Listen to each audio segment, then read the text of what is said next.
আমরা নাকি ভারতের বিরোধিতা করি। আমরা অবশ্যই ভারতের বিরোধিতা করি না, কিন্তু কি ভারত সরকারের পররাষ্ট্রনীতির বিরোধিতা করি।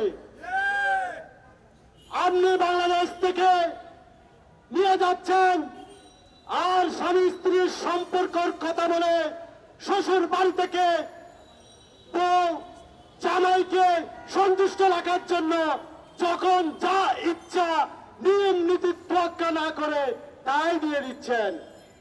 1993 সালে গঙ্গার পানি বন্টন চুক্তি করেছেন। আওয়ামী লীগ বুক ফুলিয়ে বলেছিলেন আমাদের আমলে গঙ্গার পানি বন্টন চুক্তি হয়েছে, কিন্তু কি গত 2009 সালে ক্ষমতায় এসে গঙ্গার পানি বন্টন চুক্তির কথা একবারও মুখ দিয়ে বলেনি।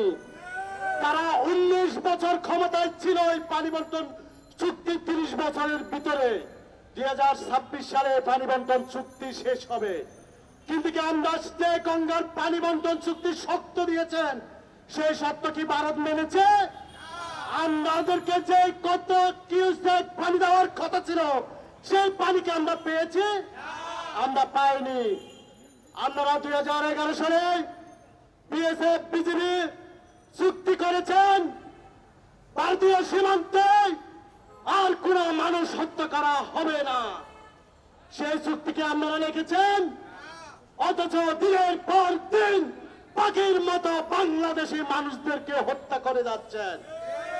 আর বাংলাদেশের নতজানু পররাষ্ট্রনীতি অবৈধ ভারত পৃষ্ঠ ভারত নজর সরকার চুপ হয়ে থাকে। আর যখন মানুষ প্রতিবাদ করে বলে যে এটা বিচ্ছিন্ন একটা ঘটনা।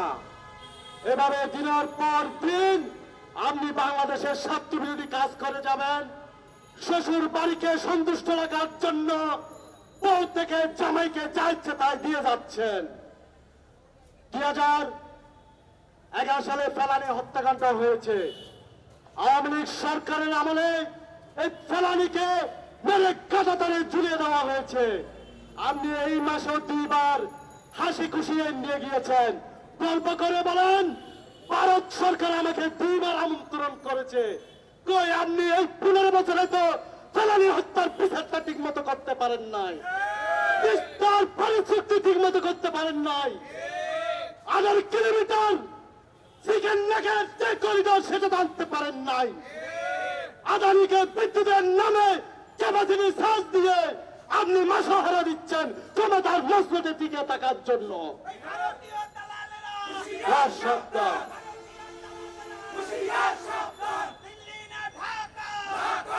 আপনি দিনের পর দিন বাংলাদেশ থেকে একটা পর একটা দিয়ে যাচ্ছেন। আর আমরা যদি কথা বলি আমরা পাকিস্তানের রাজাকার ফেরেশতা। আমরা বলে যাই আপনারাই বর্তমান নব্য রাজাকার, দেশের বিরুদ্ধে সার্বভৌমত্বের বিরুদ্ধে সার্বভৌমত্বকে পিছিয়ে দিচ্ছেন ক্ষমতার মসনদে টিকে থাকার জন্য। 28 অক্টোবরের পর যখন এই সরকারের পতন এবং সুষ্ঠু নির্বাচনের দাবিতে গণ অধিকার পরিষদ পল্টনে বিক্ষোভ মিছিল করেছিল এই নির্বাচনের নেতৃত্বে, তখন আমরা স্লোগান দিয়েছিলাম ভারতীয় নির্বাচন মানবে না জনগণ। এই ভারতের মদত পুষ্টে আপনারা ক্ষমতার মসনদে বসেছেন। আর আপনি সেই সংবাদ সম্মেলনে এসে বুক চিতিয়ে কথা বলেন পাড়ার মহিলা জগরাতে মহিলাদের মতো। আপনার কথা শুনলে মনে হয় পাড়ার মহিলারাও ভালো। বললেন আমরা নাকি চাঁদে যাব। আপনি চাঁদে যান, মজবুর করে যান, মাটির নিচে যান, এনডিএতে বর্গা যান, আমাদের সমস্যা নাই। আপনি আলুর দাম, ডিমের দাম, তেলের দাম, নিত্য প্রয়োজনীয় দ্রব্যের দাম কমিয়ে যান। আপনি মানুষকে দিনের পর দিন না করে আত্মহত্যার দিকে ঠেলে দিবেন, আর মানুষ কথা বলতে পারবে না। গতকালকে ডিবিসি নিউজে একটা নিউজ হয়েছে, সে নিউজে দেখেছেন বরিশালে এক বাবা আত্মহত্যা করেছে তার পরিবারকে মুখে খাবার তুলে দিতে না পেরে। এই 20 শতাব্দীতে খাবারের অভাবে একজন মানুষ আত্মহত্যা করে, সেটা কি এই ডিজিটাল যুগে এবং যারা স্মার্ট ডিজিটাল বাংলাদেশ দাবি করে তাদের আমলে এটা কি প্রত্যাশা করা যায়? এখন কেন না খেয়ে মানুষ মরবে? আপনি 15 বছর ক্ষমতার মসনদে আছেন, আপনি এদেশের ন্যায় বিচার নষ্ট করেছেন, দুর্নীতির আখড়া বানিয়েছেন, ঘরে ঘরে কিশোর গ্যাং সন্ত্রাসে অভয়ারণ্য তৈরি করেছেন। আপনি এদেশে কোন সেক্টর উন্নতি করেছেন? উন্নতির নামে, পদ্মা সেতুর নামে, এই মেট্রো রেলের নামে হাজার হাজার কোটি টাকা লুটপাট করেছেন। পার্শ্ববর্তী রাষ্ট্র ব্রিজ করে 26,000 কোটি টাকা দিয়ে তা পদ্মা সেতুর ডাবলের উপর ডাবল দৈর্ঘ্যের পদ্মা সেতু, অথচ এই পদ্মা সেতু করতে 40,000 কোটি টাকা। সেখান থেকে ফরিদপুরে ছাত্রলীগের এক নেতা 2,000 কোটি টাকা পাচার করে দিয়েছে। যেগুলো নিচে আসে সেগুলো আমরাই দেখি, আর যেগুলো নিচে আসে না সেগুলো কি অবস্থা। বেনজিরের, আসাদুজ্জামানের দুর্নীতির খবর নিউজে আসছে বলে আজকে আমরা জানছি। এই পুলিশ প্রশাসনের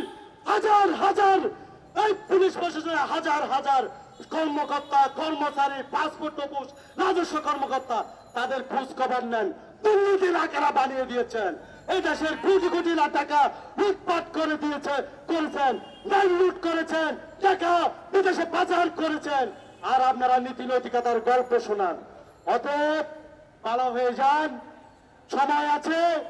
এদেশের মানুষের ক্ষমতার মস্ততে বসে আছেন। এদেশের মানুষকে যেটা ব্যান্ডেড নেওয়ার কথা সেটা না নিয়ে গায়ের জুড়ে ভারতের মদত পুষছে। অতএব ভারত সরকারের আমরা পদত্যাগ দাবি করি, না হলে এদেশের যে চুক্তি করেছেন ট্রেন চলাচলের জন্য, এই ট্রেন গণ অধিকার পরিষদের নেতা কর্মীদের উপর বুকের উপর চালিয়ে নিতে হবে। একটা নেতা কর্মী যদি বেঁচে থাকি, আমরা কখনো এই অসম চুক্তি, অবৈধ চুক্তি মানব না। এই বলে আমার বক্তব্য শেষ করেছি। তারুণ্যের অঙ্গীকার দেশ হবে জনতার। ধন্যবাদ যুবরাজবৃন্দকে। সংগ্রামী উপস্থিতি আমরা দেখতে পাচ্ছি ছাত্র অধিকার পরিষদের আরেকটি মিছিল আমাদের সমাবেশে এসে উপস্থিত হয়েছে। ঢাকা মহানগর দক্ষিণে গণ অধিকার পরিষদের পক্ষ থেকে ছাত্র অধিকার পরিষদের বিশাল মিছিলকে স্বাগত জানাচ্ছি। প্রিয় ছাত্র নেতৃবৃন্দ, সবাইকে ধন্যবাদ জানিয়ে স্লোগান বন্ধ করার অনুরোধ করছে। সংগ্রামী উপস্থিতি এই পর্যায়ে বক্তব্য রাখবে গণ অধিকার পরিষদ ঢাকা মহানগর উত্তরের সংগ্রামী সভাপতি জনাব মিজানুর রহমান ভূঁইয়া। জনাব মিজানুর রহমান ভূঁইয়া।